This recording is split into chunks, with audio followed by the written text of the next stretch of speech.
அனைவருக்கும் வணக்கம். இன்றைக்கு நாங்கள் எரியத்தை பற்றி பார்க்க போகிறோம். எரியமண்டா என்னண்டா, இந்த போல்ற ஏகத்தை பார்த்துருப்பீங்க. இந்த பாதை தான் எரிய பாதைன்னு சொல்லுவாங்க. இந்த சிஸ்டத்தில் சொல்லணும்னா ஃபிசிக்ஸில் சிம்பிளாக எரியங்களை பற்றி நார்மலாக சிம்பிளான கேள்விகளும் வரும், சில டீப்பான கேள்விகளும் வரும். பட் இந்த எரியத்தை சிம்பிளாக வழங்கி கொள்றதுக்கு ஒரு லைஃப் ஸ்டைலில் நாங்கள் பார்க்குற ஒரு சிம்பிள் உதாரணம்டா ஒலிம்பிக்கில் நடக்கிற இந்த கேம், அதாவது ஈட்டி எறிகிற கேம், இல்லை சம்மட்டி எறிகிறது, குண்டு எறிகிறது, நீங்கள் என்ன வேணால் வைக்கலாம். ஒரு பொருளை நாங்கள் தூக்கி எறிகிற மாதிரி இருக்கிற ஒரு விளையாட்டு. இந்த விளையாட்டில் பாருங்கள், இந்த ஈட்டி ஒரு குறிப்பிட்ட கோணத்தில் அவர் எரியும் போது ஒரு பாதைக்குள்ளால் அது போயிட்டு இருக்கு. இந்த பாதை தான் சொல்றது எரிய பாதை என்று சிம்பிளாக செஞ்சோம்னா, இந்த பாருங்க, இந்த வரைபடத்தில் ஒருத்தர் ஓடி வந்து ஈட்டி எறியும் போது இந்த மாதிரி வில் வடிவில் தான் இந்த பாதை போயிட்டு இருக்கு. இப்படி போற பாதையைத்தான் எரிய பாதைன்னு சொல்லுவாங்க. அதாவது வில் வடிவில் வளைஞ்சு போகிற பாதையைத்தான். இப்படி வளைஞ்சு போற பாதைகளுக்கு என்ன சிஸ்டத்துல பிசிக்ஸ் வேலை செய்யுது, என்ன கேள்வி யூஸ் பண்ண போறோம்ன்றதான் பார்க்க போறோம். பட் டீப்பா இல்லை, நார்மலா மேலோட்டமா இந்த சிஸ்டம் தெரிஞ்சிருந்தா போதும். அதாவது வடிவா பார்த்தீங்கன்னா, இந்த பாதையில் அவர் தூக்கி எறிகிற ஈட்டியே இந்த பாதையில் அந்த ஈட்டி போகும். இதாவது சரியா புயிர்ப்பு மையத்தில் கீறப்பட்ட ஒரு புள்ளி வரைபடம் தான் இந்த உங்களுக்கு இது காட்டப்பட்டிருக்கு. அப்படி இருக்கும்போது இந்த ஈட்டி மட்டும்தான் எரிவாங்களான்னு கேட்டால் இல்லை. ஒரு இடத்துல இன்னொரு குண்டு போடுறதா இருக்கட்டும், ஒரு பொருளை தூக்கி எறியதா இருக்கட்டும், இந்த மாதிரி விஷயங்கள் நடக்கும்போது, அது நீங்கள் ஒரு பொருளை இன்னொருத்தருக்கு தூக்கி எறியும் போது கூட இந்த எரிய பாதையெல்லாம் நடந்து கொண்டிருக்கு. இதுதான் சொல்றது எரிய பாதண்டு. ஒரு இடத்துல இருக்க திணிவு ஒரு குறிப்பிட்ட வேகத்துல ஒரு இடத்தை அடையும் போது, மேல் நோக்கி எரியும் போது இந்த மாதிரி ஒரு எரிய பாதையெல்லாம் செல்லும் என்ற கான்செப்ட் தான் இதுல முதலாவது விளங்கி கொள்ள வேண்டிய விஷயம். அப்படி இருக்கும்போது இந்த பொருள்ல என்னென்ன வேகம் தொழிற்படும் என்றால், ஒரு நிலைக்கூத்து வேகமும் ஒரு கிடை வேகமும் தான் தொழிற்படும். ஒரு எரியம் நடக்கணும், ஒரு பந்து நீங்க எரியும் போது அந்த எரியம் சரியா நடக்கணும். நிலைக்கூத்தா இருந்தால் அது நிலைக்கூத்தா போயிடும். சரியா ஒரு எரிய பாதையில் அது போகணும்னா ரெண்டு வகையான விசை இருக்கணும், வேகம் இருக்கணும். ஒன்று கிட வேகம், இன்னொன்று நிலைக்குத்து வேகம். சரியா இந்த கிடவேகம் நிலைக்குத்து வேகம் இருக்கும்போது சரியா அதி உயர் புள்ளியில அந்த குண்டு சரியான ஒரு அதி உயர் புள்ளியில போகும்போது அதோட நிலைக்குத்து வேகம் 0 ஆயிடும். கிடவேகம் மட்டும்தான் அதுக்கு இருக்கு. இது சரியான ஒரு சமச்சீரான ஒரு அதி உயர் புள்ளியில அது 0 ஆயிடும். என்னது? நிலைக்குத்து வேகம் 0 ஆயிடும். இதை மறந்துடக்கூடாது.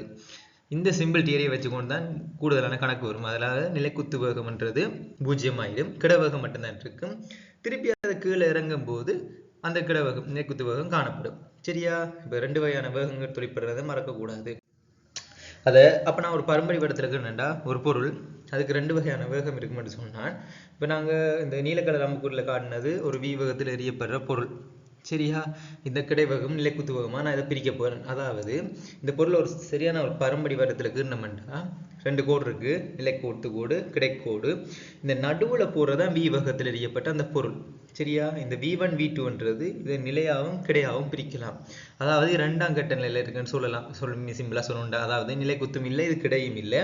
அதுக்கு நிலைக்குத்துக்கும் கிடைக்கும் இடையிலான ஒரு கோணத்துக்குள்ளால போற இந்த வீவகத்தோட போனா அது எரிய பாதையா இருக்கும்னு சொன்னவங்களுக்கு அதுல ரெண்டு வகையான வேகம் தொழிற்படும் தான் சொன்னான். அப்ப இந்த வீவகத்துக்குள்ளால் தொழிற்படும் போது இப்படிதான் அதை குறிக்கலாம். சரி, இந்த v1 v2ன்றது v1ன்றது நிலைக்குத்து, v2ன்றது கிடைவேகத்தையும் குறிக்குது. இப்ப ஒரு தீட்டா கோணத்துல எரியப்பட்ட இந்த வீட பொருள் ஒரு பரும்படி படத்தை தான் உங்களுக்கு காட்டியிருக்கேன். இப்படி ஒரு பரும்படி கேட்டீங்கனாலே நீங்க விளங்கி கொள்ளணும். அதாவது v என்றுதான் அந்த பொருள்ற உண்மையான வேகம். இந்த v1 v2ன்றது நாங்க பிரிக்க போறோம், நிலைக்குத்தாவும் கிடையாவும். அப்பதான் நாங்க கணக்கு செய்யறதுக்கு கொஞ்சம் ஈஸியா இருக்கும்ன்றதால இப்படி பிரிக்க போறோம். இப்ப நாங்க கிடைக்கோடா பிரிச்சோம்டா, இந்த வியை கிடைக்கோடா பிரிச்சோம்டா, இந்த கோணம் சார்பா நாங்க பிரிச்சோம்டா எப்பயுமே v cos θ என்று தான் பிரிக்கணும். அதாவது கோணம் சார்பா பிரிச்சோம்டா இதை v cos θன்னு பிரிப்போம். இதே நிலைக்குத்து சார்பா இந்த வேகத்தை பிரிச்சோம்டா v sin θவா காணப்படும். கோண சார்பா பிரிச்சா cos θ, கோணம் இல்லாம பிரிச்சா sin θவா இருக்கும். மிக்ஸ் படிச்சாக்கள் தெரியும் cos θ என்ன, sin θ என்ன தெரிஞ்சிருக்கும். இது பிரிப்பு v cos θ v sin θ ரெண்டு பிரிப்போம். அப்ப இதுல நார்மலா நாங்க இதை பிரதியிட்டோம்டா, மேல் நோக்கி பிரிச்சா அது v sin θ v வேகத்தில் எரியப்பட்ட பொருளா இருக்கு. கிடையா பிரிச்சா v cos θ. ஏன் கிடையா பிரிச்சா v cos θன்னா, θ எந்த பாகையில இருக்கோ அந்த பாகையில நாங்க அதை மடிச்சு எடுத்தோம்டா அது v cos θவா காணப்படும். இன்னும் விளக்கமா சொல்லணும்டா, இந்த θ என்ற பெருமானம் தான் நம்ம சொல்லியிருக்கேன். இந்த θ பெருமானம் எவ்வளவுக்கு கூடிக்கொண்டு போகுதோ இந்த பரம்பரை படத்தை பார்த்தீங்கன்னா உங்களுக்கு விளங்கும். அதாவது θ, அதாவது இந்த கோணம் எவ்வளவுக்கு மாறி மாறி கொண்டு போகுதோ அந்த அளவுக்கு அதுல தூரம் வரும். ஒரு குறிப்பிட்ட இடத்துல மட்டும்தான் அதிக இட பிச்சை காட்டும். அதாவது கூடுதல் சொல்லுவாங்க, 45 வாக்கில நாங்க ஒரு பொருள் எரிஞ்ச மட்டும் அது கூடிய தூரம் மட்டும்தான் போகும். மிச்சம் எல்லாமே கிட்ட எல்லாம் இருந்து கொண்டிருக்கும். இந்த வரைபட படத்தை வடிவா பார்த்தீங்கன்னா உங்களுக்கு விளங்கும். கோணத்துல எவ்வளவு தூரம் செல்றன்றது அந்த கோணத்துல தங்கி இருக்குன்றது உங்களுக்கு விளங்கி இருக்கும். இந்த θவும் ஒரு முக்கிய பங்காற்றுறது. எவ்வளவு தூரம் போகணும்ன்றது இந்த θ தான் இருக்கு.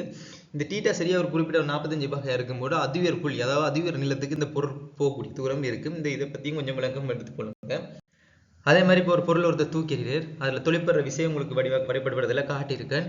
இதில் பார்த்தீங்கன்னா வி கொஸ் தீட்டா கோணம் சர்வ பிரிச்சிருக்கு, வி சைன் தீட்டா இருக்குது, அதே மாதிரி வி நோட் வேகத்தில் எரியப்படுது. இந்த பொருள் மேலே போகும்போது அதிவியர் புள்ளியில் பாருங்கள் நிலைக்குத்து வேகம் இல்லை, நிலைக்குத்து வேகம் இல்லாமல் போய் கிடைவேகம் மட்டும்தான் இருக்குது. கிடைவேகத்துக்கு பிறகு திருப்பி கீழே வரும்போது அதுக்கு நிலைக்குத்து வேகமும் கிடைவேகமும் காணப்படும். அப்படியே வந்து இந்த பொருள் கீழே அடிக்குது. இதுதான் இந்த பொருளுக்கு விஷயம். வடிவாக பார்த்துக்கோங்க. இப்படித்தான் இந்த அதாவது வேகம்ன்றது தொழிற்பட்டு கொண்டு இருக்கு. ஒரு பொருள் எரியும் போது வேகம் தொழிற்பட்டு இருக்கு. நம்மளுக்கு எரியத்தில் மைண்ட் செட்டில் இருக்க வேண்டிய விஷயம் நிலைக்குத்து வேகம் கிடைவேகம். நிலைக்குத்து வேகத்தை எப்படி பிரிக்கணும், கிடைவேகத்தை எப்படி பிரிக்கணும். அதே மாதிரி அதுவியர் புள்ளியில் போகும்போது கிடைவேகம் மட்டும்தான் இருக்கும், நிலைக்குத்து வேகம் இருக்காது. இந்த மைண்ட் செட் கட்டாயம் ஞாபகம் வச்சுக்கணும். இப்போ நான் சொன்ன விஷயத்தை வடிவாக ஞாபகம் வச்சுக்கணும். இதை வச்சு தான் நாங்கள் கணக்கு கேள்விகளும் செய்ய போகிறோம். அதே மாதிரி இப்போ ஒரு பொருள் ஒன்று இருக்கு. இந்த பொருள் ஒருத்தர் வி நோட் வேகத்தில் டீட்டா கோணத்தில் எரியிறார். டீட்டா கோணத்தில் எரியும் போது அதே மாதிரி இந்த பொருள் ஒரு இடத்துலேருந்து இன்னொரு இடத்துக்கு எரியும் போது வந்த தூரமும் அதே மாதிரி அந்த நிலைக்குத்து தூரம், அதாவது நிலைக்குத்தா மேல் நோக்கி கீழ் நோக்கி வந்த, இப்போ அந்த அனிமேஷனில் பார்த்துருப்பீங்க வடிவா, அதாவது அவர் கையிலிருந்து ஒரு குறிப்பிட்ட தூரம் போன தூர நேரமும் நிலைக்குத்தா இருந்து மேல் நோக்கி போய் கீழ் நோக்கி வந்த நேரமும் உண்டாதான் இருக்கு. இதையும் மறக்கக்கூடாது. எப்பயுமே ஒரு எரிய பாதையில் ஆரம்ப புள்ளிலேருந்து இறுதி புள்ளிக்கு ஒரு பொருள் ஒரு தூரத்துக்கு போகுது, ஒரு நேரத்தில் போகுது, அந்த 10 செகண்டில் இது அடைஞ்சுதுண்டா அதே பொருளை வி சைன் தீட்டால நாங்கள் நிலைக்குத்து அறிஞ்சோம்டா அதே நேரத்துலாம் போய் சேரும். இதை வச்சு தான் கூடுதலான கணக்குகளும் இருக்கு. அது மூன்றாவது விஷயம், இதை ஞாபகம் வச்சு கொடுங்க. அப்போ முதலாவது விஷயம் சொன்னது என்னண்டா, ஒரு பொருளுக்கு கிடைக்கூறும் நிலைக்குத்து கூறுக்கான வேகங்கள் காணப்படும். வி நோட்ன்றது எரியப்படுற நேரம்.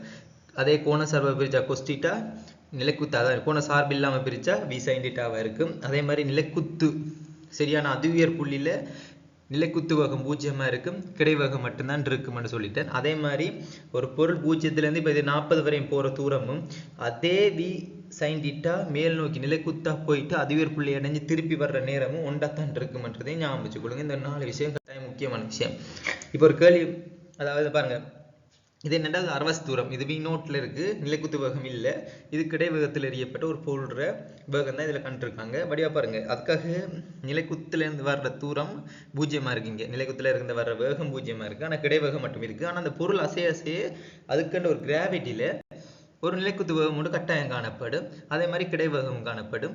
அதனாலதான் இந்த எரிய பாதை கீழ் நோக்கி வந்து ஒரு புள்ளியில வந்து விழுகுது. இப்போ ஒரு கேள்வி ஒன்று செஞ்சோம்னா, நிலைமட்டத்திலிருந்து 30 வாய்க்கடையுடன் 15 மீட்டர் வேகத்தில் பரிவட்டம் எறியப்படுகிறது.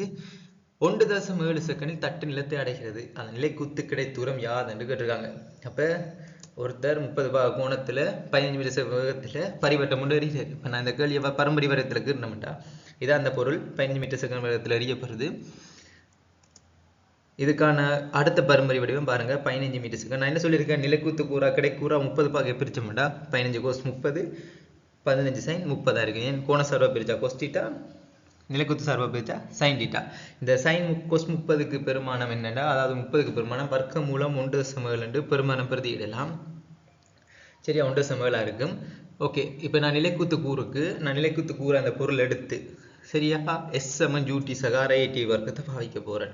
எஸ் சமன் ஜூட்டி வர்க்கம் அரைஏடி வர்க்கத்தில் பிரதிட்டோம்னா 15 சைன் 30, அதாவது நிலைக்குத்தா வேகம் 15 சைன் 30 இருக்கும். தர 1.7 டைம் அந்த மேலே தந்திருக்க நேரம். அதே மாதிரி சம அரைஏடி வர்க்கம், இதில் ஏன்றது 10 போட்டிருக்கேன். 10 போட்டிருக்கேன்னா போயிருப்பா அறுமூடுகள் 10 10 போட்டிருக்கேன். அதே மாதிரி இதில் டி பாருங்க 1.7 தான் போட்டிருக்கேன்.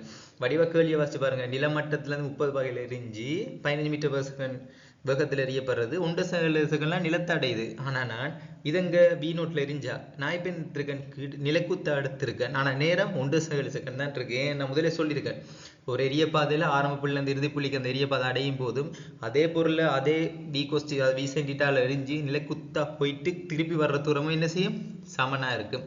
அப்படி நீங்கள் பிரதிட்டீங்கன்னா இது அடைஞ்ச இடப்பெயர்ச்சி 1.7 மீட்டராக இருக்கும்.